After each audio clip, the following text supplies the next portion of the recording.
नमस्कार, मी देऊळगाव लाईव्हवरून भीमराव चाटे। काल तुमच्या इथे जे मतदान उशिरापर्यंत झालं, यामध्ये खूप उशिरापर्यंत रांगा लागल्या होत्या, याचं काय कारण झालं? एकच बूथ केंद्र असल्यामुळे मतदान जास्त आहे ना, 1300। अच्छा, 1300 मतदान आणि बूथ एकच आहे। तुम्हाला पुढच्या वेळेस किमान 2 बूथ असले पाहिजे। अच्छा, खूप आहे।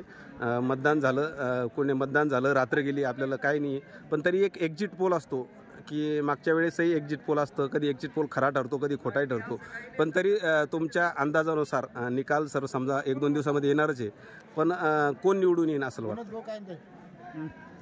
कोण येईल असं वाटतं? तुम्हाला काय वाटतं? तुम्हाला काय वाटतं? तुम्हाला काय वाटतं? तुम्हाला काय वाटतं? नाही, हे बघा, एक्झिट पोल देण्यासाठी कोणाला कोणतीही बळजबरी नसते, फक्त एक स्ट्रॅटेजी असते आणि लोकांचे जे विचार असतात रात्रीतूनही परिवर्तन होतं, कधी घंट्यातही परिवर्तन होतं। तर यावेळेचं परिवर्तनामध्ये तुम्हाला काय वाटतं?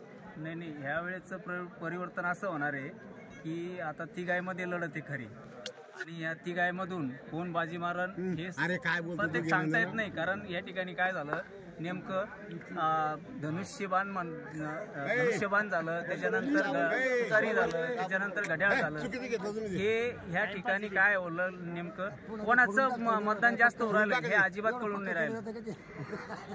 तरी एक्झिट पोल बरेच लोक समजा मनोज कांदे म्हणतात, आणि कोणी समजा तुमचं एक्झिट पोल सांगा, काय तुम्हाला काय वाटतंय की कोण आमदार होईल असं वाटतं तुम्हाला? सगळ्यांच्या याच्यावर अवलंबून आहे।